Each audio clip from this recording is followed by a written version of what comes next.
All right. Um, my name is Michael Morris, and I'm proud to say that I'm the director here at these two museums. And this is our first gallery talk having to do with this new exhibit that we have exploring the history of Mississippi through the different flags that have flown over the state through the years. And the theme of this particular gallery talk is the United States Colored Troops. And as some of you know, more than 17,000 African Americans chose to take up arms during the Civil War, and they joined the Union Army, and they were a part of such campaigns like the Vicksburg campaign, etc. And we have two esteemed panelists with us, two professors, two PhDs with us to help us explore the topic of the United States Colored Troops. And I'll just briefly introduce them. Dr. Albert Dorsey, Jr., who's to my far left there, is an assistant professor of history at Jackson State University, the great Jackson State University. He earned his PhD in United States history from Florida State University, and his teaching and research interests include Reconstruction, Black land ownership in Mississippi, and the long Civil Rights Movement. I want to really get into that last topic as we have our discussion. And then to his right is Dr. Roscoe Barnes, who's a real true friend to the Department of Archives and History. He is the Cultural Heritage Tourism Manager for Visit Natchez. He earned his PhD in Church History and Polity at the University of Pretoria, South Africa. He is interested in all things Natchez and Mississippi related. And just a couple of weeks ago in Oxford, he was elected the Vice President of the Mississippi Historical Society. So let's give our two panelists a hand.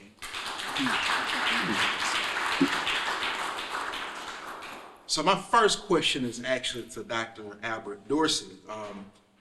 The subject of our discussion is this flag that we have back here, which is a flag to the United States Colored Troops, the 5th Regiment U.S. Heavy Artillery C. And it's a reproduction, I want to make that clear to everybody, it's a reproduction of a flag that actually is on display in New York. And my understanding is that this flag actually flew over the city of Vicksburg after it fell. It's also my understanding that Peter Crosby actually joined Company C, 5th U.S. Colored Heavy Artillery. Could you tell us a little bit about him and how his experience during the Civil War drove him into public service during Reconstruction? Sure. So for those of you who may not know, Peter Crosby was born on a plantation in Mississippi as an enslaved person and grew up on that plantation until 1863, 1864, 1864, when Vicksburg had ultimately been liberated by Ulysses S. Grant. Peter Crosby joined the 5th U.S. Heavy Artillery in March, I believe, of 1864, March or May of 1864. And he served for a couple of years.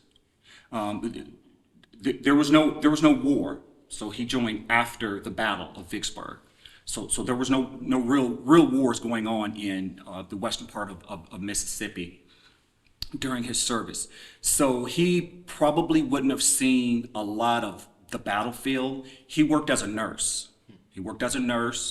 Until in Vicksburg until he got out in 1866 when he got out of service.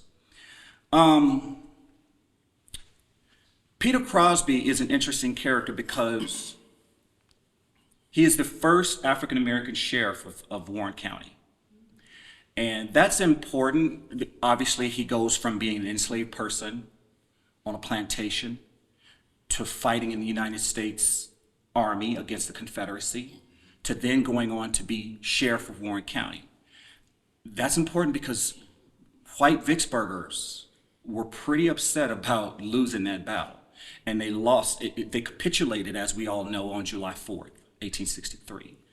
And so that's a day of infamy for a lot of, Confederates, former Confederates, rebels throughout Mississippi writ large, but particularly in the city of Vicksburg. So for Peter Crosby to go on to eventually become sheriff, and he gets elected to sheriff in 1873. So these are years after the Civil War, right in the middle of Reconstruction. Peter Crosby, as sheriff, also has the dual responsibility of being a tax collector. And as tax collector, Black people still don't own a whole lot of land. So we're talking about collecting land for taxpayers. And most of the taxpayers, not all, are white. And so the sheriff's office collecting taxes can make a lot of money. And so that's a job that a lot of white men want that job. And so once he becomes sheriff, he is a marked man from that point. And so he serves the community. He ultimately is threatened. Local white, what they call white league clubs, white league organizations. They were basically the Ku Klux Klan without the masks, because by 1873, the masks are outlawed through what federal legislation called enforcement acts. They call them force acts. And so there was one in 1870, another in 1871, and one in 1871 barred wearing masks. But these men, these white men, the white leaguers, as they would call themselves, they were hell-bent on getting Peter Crosby out of his office. So 1874, they kick him out of his office. He comes to the governor in Jackson, Albert Ames at that time, and he, asks him, what should we do? And Ames tells him to go back and, get a posse of men and take your office back. And so he does, but the men don't have any arms, they don't have any guns, and these white leaguers are well armed and mostly on horseback. And so that leads to the 1874 Vicksburg Massacre. Mm-hmm. And my understanding is that he actually walked all the way from Vicksburg to Jackson to meet with Governor Albert Ames to ask him for his help. He didn't walk to Jackson. He actually walked from Vicksburg to actually Bovina. Gotcha. And from Bovina, he got on a train and then came to Jackson and then consulted with actually the lieutenant governor at that time, because Ames was out of town, and then went back, got on a train and went back and issued a sort of what he called Crosby's card, and so it was printed in the newspaper, mm-hmm. in the black newspaper, and so that that gathered, it wasn't supposed to be an all black thing. It was supposed to be all Republicans, both white and black Republicans were supposed to support him right. in taking back his, duly elected, office. But this really was a training ground for what would happen in 1875 here in this state. Absolutely. Could you kind of talk about that? Sure. So in Vicksburg, a massacre occurred in December of 1874. Untold numbers were massacred throughout Warren County. And then in 1875, General Philip Sheridan from the Shenandoah Valley, those of you who know Civil War, he's, destroys everything in Shenandoah Valley in Virginia. He's stationed in New Orleans. He comes up to Vicksburg and he reinstalls Crosby into his office. That's when the plotting and the planning begins in earnest to make sure that Peter Crosby and all of the elected black local politicians in Vicksburg get booted out of their office. And so that's going on in Warren County, but it's going on all over the state. In every county throughout the state of Mississippi, you have white leaguers in their state, in their respective counties, plotting to overthrow any black elected office and distort and stall black power. Mm-hmm. So, some of you probably heard about the Clinton riot. That happens in early 1875 after the Vicksburg Massacre. Mm-hmm. Meridian.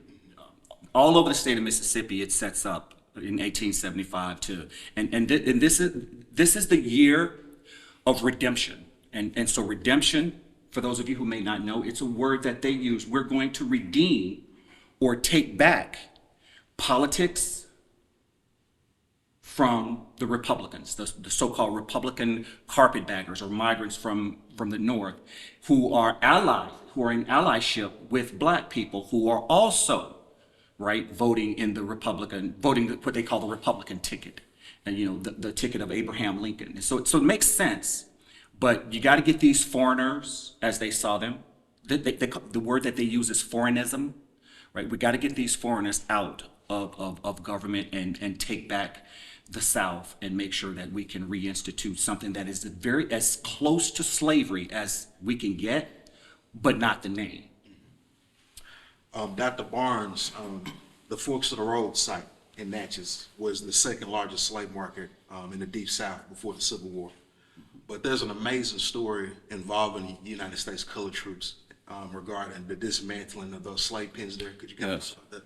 Yes. The Forks of the Road gives us a story that is both tragic, but it is also a story of hope.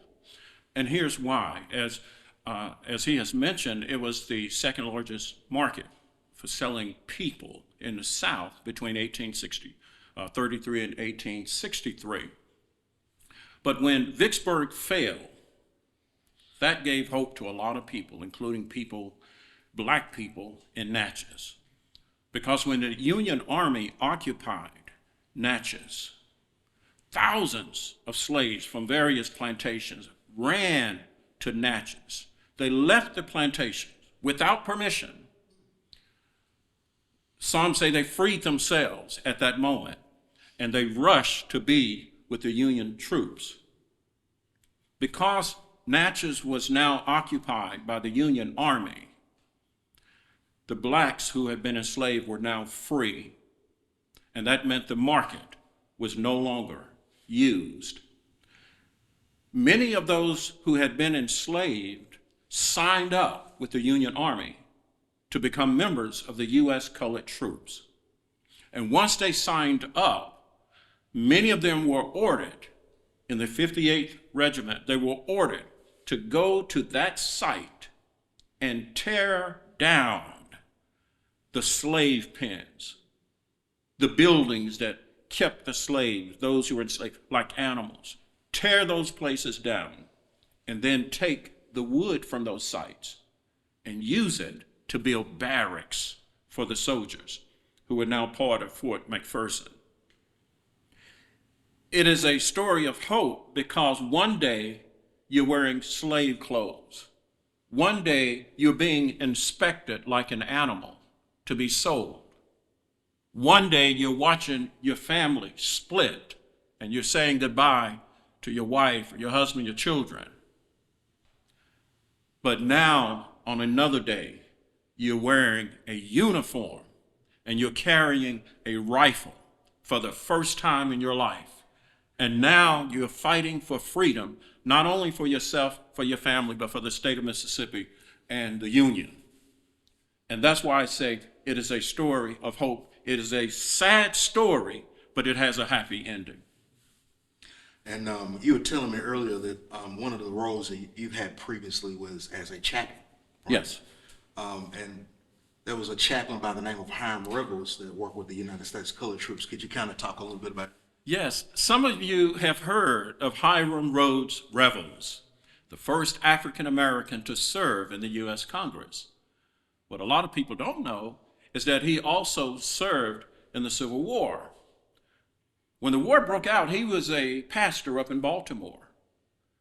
But then after the war started, he joined the Union Army and immediately began working to recruit black men to serve in the military.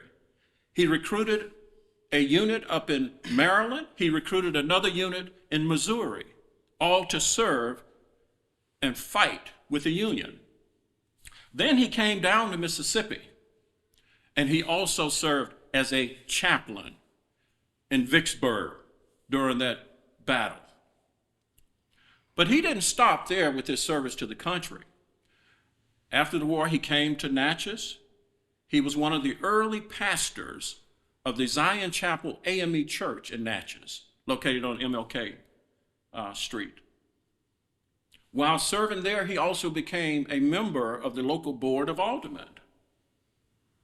And then after that, he began serving with the U.S. Congress. After his time with the government, he came back to this area, to the Adams County, to Natchez, and he became the first president of what we know today as Alcorn State University. He was an extraordinary man who served in government. He was a theologian. He was a writer, editor of his church publication. widely known. He founded schools for freed blacks. One time he got into trouble and was arrested. I think it was up in Missouri, because at the time he was preaching to those who were enslaved, and he wasn't supposed to be. But he was just extraordinary. But he also did his part in his service to his country with the colored troops. And is he pretty representative of a lot of black men from the Natchez area that decided to join the United States Colored Troops? I would say yes. Here's the thing you have to keep in mind. A lot of time, when you think of someone who has lost his or her freedom, or you're born enslaved, you tend to think of them as having a will that is broken. You tend to think of someone with no ambitions whatsoever, someone with no hope.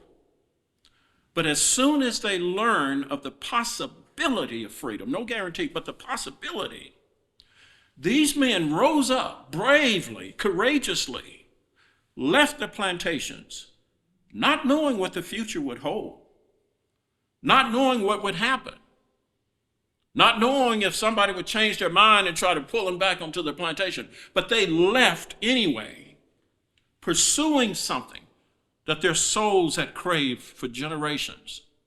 These were brave men, and they didn't stop there. They were willing to take a chance and work with white soldiers. They didn't know how they would be treated, but they dared to work with white soldiers, and they dared to fight, as I said earlier, not just for themselves, but for others. And I think that says a lot about them. Some people would be happy just to be free. But no, these men were not happy just to be free. They wanted to make sure that others were free.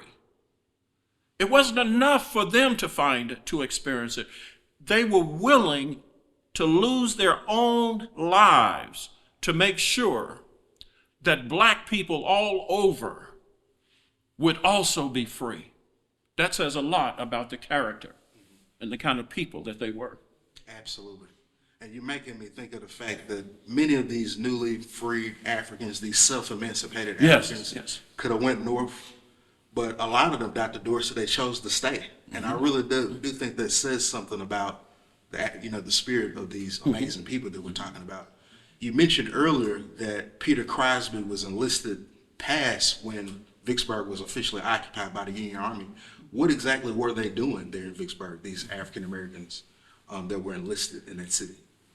Yeah, thank you for that question. So men like Peter Crosby and others would, Peter Crosby specifically, he worked as a nurse. It was called a detached nurse. And so he would have been, taking care of, injured men, specifically, African American soldiers that had been injured on the battlefield.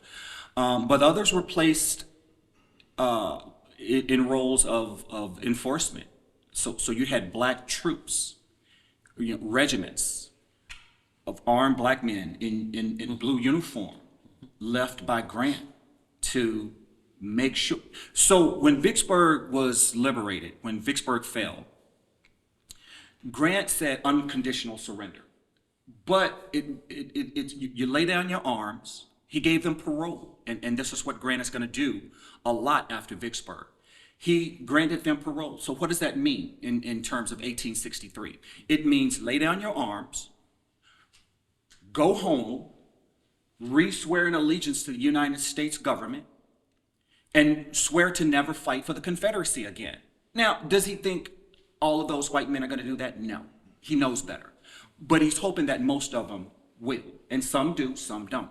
But those who have these rebel tendencies still, ebbing throughout, coursing through their veins, you have to leave military there to make sure that they're, behaving themselves.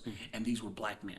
These were people like Peter Crosby, people like Andrew Owen, people like, Anthony Dorsey, a lot of people. They would have been patrolling with guns, making sure that the rebels don't start up again. So that's pretty remarkable. And you mentioned some of these names of these African Americans. Could you name some other African Americans that come out of Sure. Andrew Owens served in the 5th also with Peter Crosby, heavy artillery. And after the war, he remained in Vicksburg, and he and Peter Crosby were pretty good friends. So when Peter Crosby got kicked out of his office, he went to Bovina. Owens lived in Bovina. And so he went to Bovina. He met up with Andrew Owens, and they like, okay, this is what we're going to do. This is plan A, this is plan B. And so when Crosby came back from Jackson, meeting with the governor and lieutenant governor, he met with Owens. And so Owens was one of the leaders that gathered. These black men strategically gathered at several churches throughout the county. There were 3-4 churches they gathered at. And so they were like, okay, this is what we're going to do. We're just going to go to Vicksburg and support Peter Crosby. And so Owens met with Crosby. Crosby gets locked up. He goes to jail. And so Owens is one of the men who leads these men from Bovina, I believe, all the way, and that's probably a 5 or 6 or 7 mile walk from Bovina into Vicksburg proper, downtown Vicksburg. And so these men are on foot, and he's known for his bravery. He's known for his courageousness, and ultimately, he's going to be in the place where one of the huge massacres occur. So after the massacre is over, after Reconstruction ends, he goes on about his life. He has his own farm out in Bovina, and he's working as a farmer. And he lives to the ripe old age of about 60. He's known for being, still courageous, right? So we're talking about 1905. So way after the, turn of the century, right? Vicksburg hasn't changed a whole lot. White Vicksburg hasn't changed a whole lot. Right? We're in the middle of Jim Crow. Plessy versus Ferguson, 1896. Separate but equal. And anything but. And so a white man is a cattle drover, and he's driving some cattle past Owens' property. And they exchange some words. We don't know exactly what happened, but they exchange some words. Maybe Andrew Owen has bought a cow, and maybe the cow slipped, away. Maybe one of his cows has, because he's driving, driving these cattle by Owens' property. And so maybe one of Owens' cattle, got mixed up somehow. So we don't exactly know what happened. But he asks, he confronts this white man.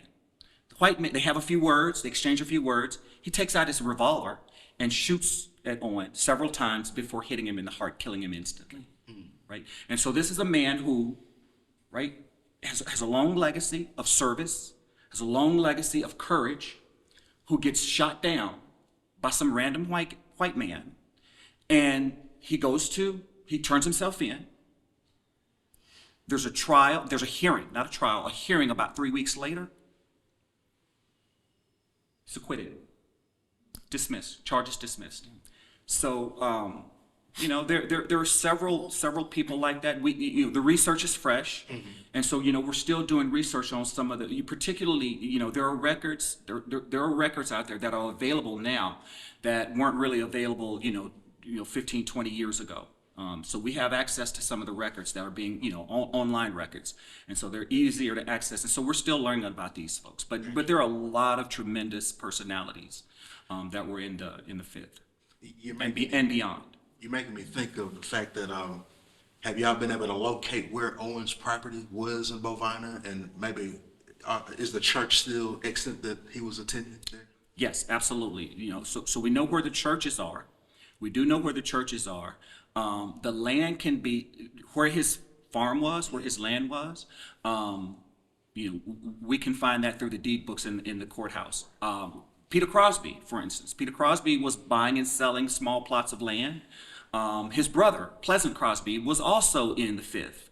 So they were buying small plots of land and trying to be as autonomous and self-sufficient, aspiring to, upward mobility, black upward mobility. And so there are a lot of records, right? These people are landowners. They're not just, farmers. They're not just sharecroppers, right? We want to dispel with that myth that all black people were sharecroppers and they worked on a cotton plantation for a very wealthy white white person, white landowner. So, but again, it's still fresh, and very few people up until now have really been engaged in doing this scholarship. So, Well, I've got a couple more questions, and then we're going to open it up to the audience. I wanted to ask you, Dr. Barnes, about the efforts that are taking place in the city of Natchez to commemorate the United States colored troops. Could you kind of talk about that? Yes, we believe the time has come to tell the stories of the Natchez U.S. colored troops. When people ask me about this project, I say that erecting a monument to honor them is about three things. First, it's about recognition. Second, it's about education. And third, yes, I'm in the tourism business, it is about tourism. It is about bringing people to Natchez and giving them something to see and experience. We say it's about recognition because these men have not been recognized. Their stories have not been told.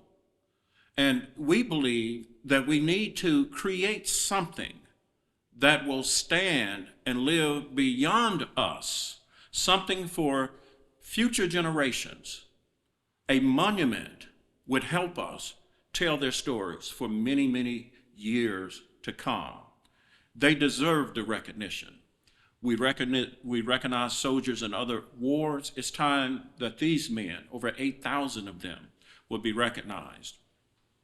And education, we have learned that up to 90% of African Americans in Natchez are descendants of the colored troops, but most of them don't know it. And so we're working to help them identify, trace their family history. And as I said, tourism, this would be another important attraction for visitors to come to Natchez. It's a place where students can learn more about the history there in that part of Mississippi. Our plan is to erect this monument. We have a designer. We have the design approved, and it will be located on the north end of the bluff, right near the Mississippi River, where we would have 3 soldiers, 2 of the colored troops with a member of the Navy looking out toward the Mississippi River. And we're now in the process of raising funds. It will cost up to about $1.9 million. We're now applying for a Mellon grant, and we plan to go after corporate sponsors, and we believe we can do it. And we're calling on people in the public to help us out. And they can follow us on Facebook to learn more about what we are doing with this Colored Troop Monument project. They could also go online to our website, NatchezUSCTmonument.com, and you can also make donations on that particular site. Gotcha. Well, I think we're going to go ahead and open it up to questions if anybody has any. While we're waiting, I'll just ask the both of you, what's an aspect of the African-American experience during the Civil War and Reconstruction that you wish more people of the public understood better? Okay, either one of us go first. Okay. The good professor. There are many things that stand out to me when I look at Civil War history. But here's another thing. As I get older, here's the one thing that stands out that I really appreciate. I spoke earlier about how these black soldiers worked with the white soldiers for the first time. It seems that when you work toward a common cause, you can achieve a common goal. In spite of the relationship, we know that those relationships were anything but perfect. Both sides were in unknown territory. There were many challenges, including their lives being on the line. But in spite of those challenges, look at what they accomplished. And for me, there's a lesson there for us today. We don't need to avoid working with groups or people because we fear the relationship is not perfect. There are challenges. These people teach me that you can still achieve a common goal if you learn somehow to work together in spite of the situation. That's one of the things that stands out to me. Dr. Barnes, you let me know the next time you get a chance to give a sermon.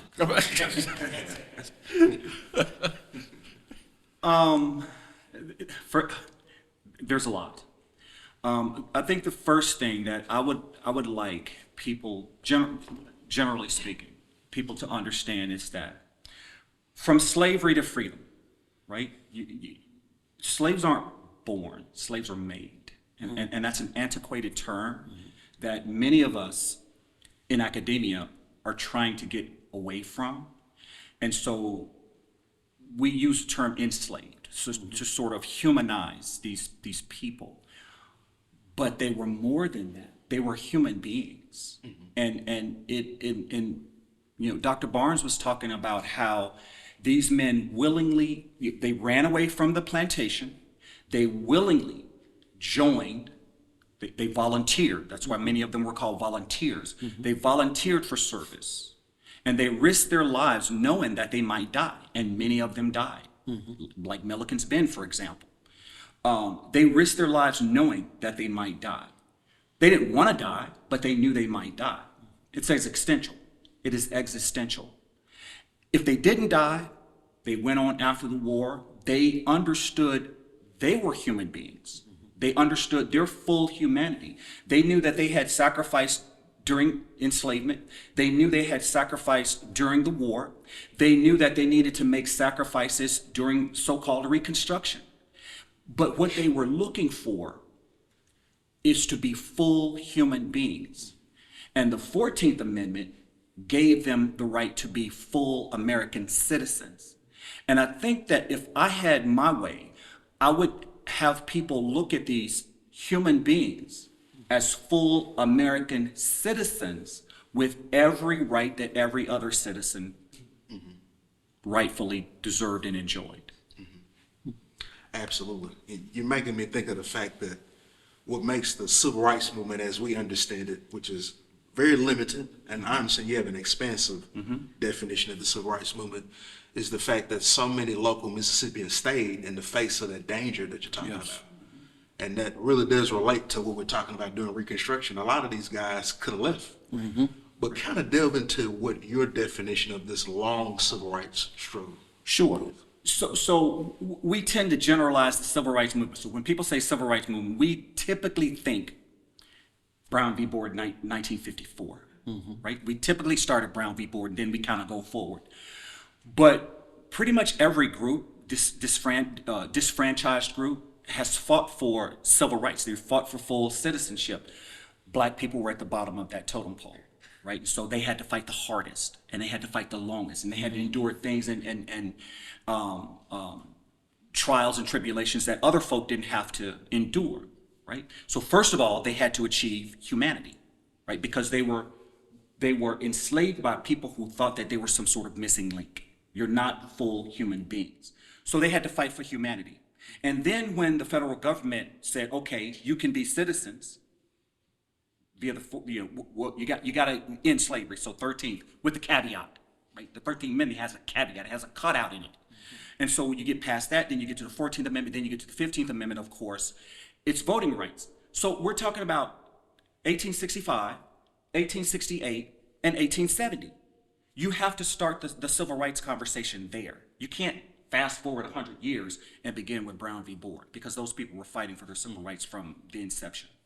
That's why I call it the long civil rights movement. Terrific. Yes. Any questions from the audience? And I'll just say that the Department of Archives and History is kind of following in the city of Jackson's lead in terms of telling fuller stories at our sites. And so we're working on new interpretation at the Grand Village of the Natchez Indians, and then also at historic Jefferson College, which is just outside of Natchez, talking about the enslaved people that had experiences around the college. And so we're excited about that. Matter of fact, let's just give the city of Natchez a hand. Thank you.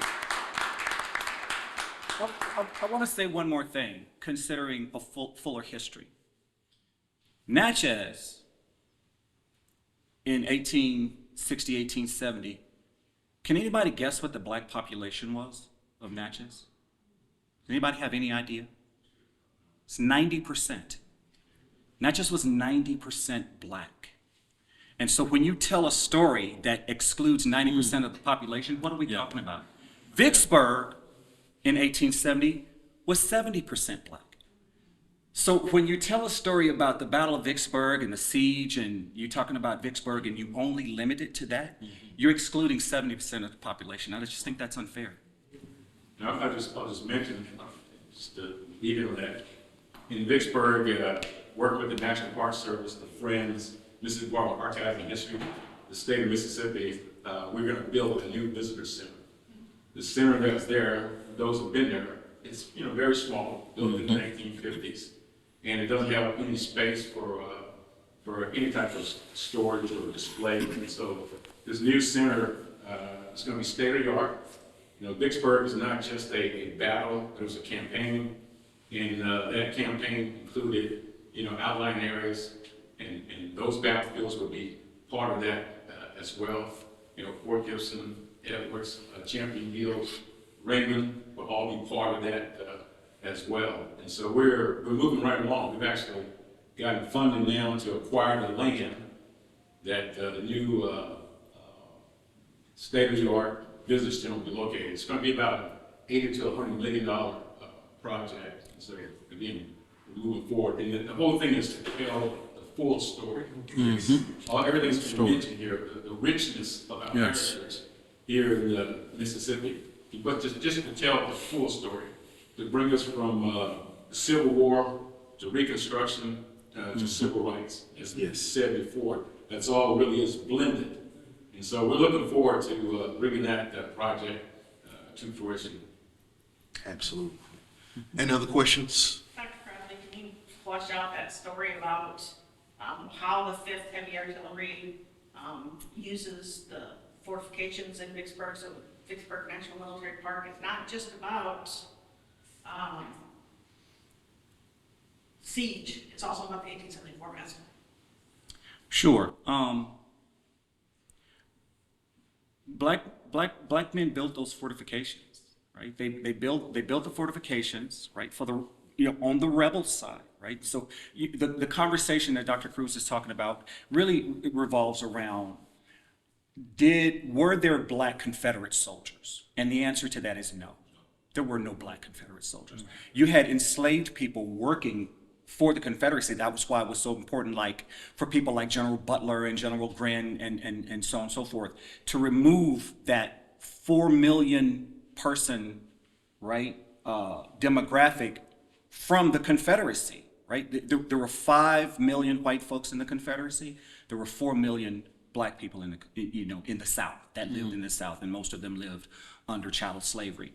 And so black men built those fortifications. And so by the time we get to the 1874 Vicksburg Massacre, they were very familiar with the fortifications and the layout of the land. And so they tried to use that to their benefit, strategically, when they were coming into the cities, right? They came in through this particular road called the Jackson Road. And so that's right, sort of in the middle. It's in the middle of the Vicksburg National Military Park. And so black men built those fortifications, and they knew them intimately. So.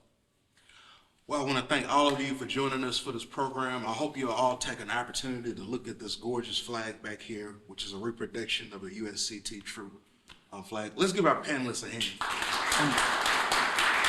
Thank you.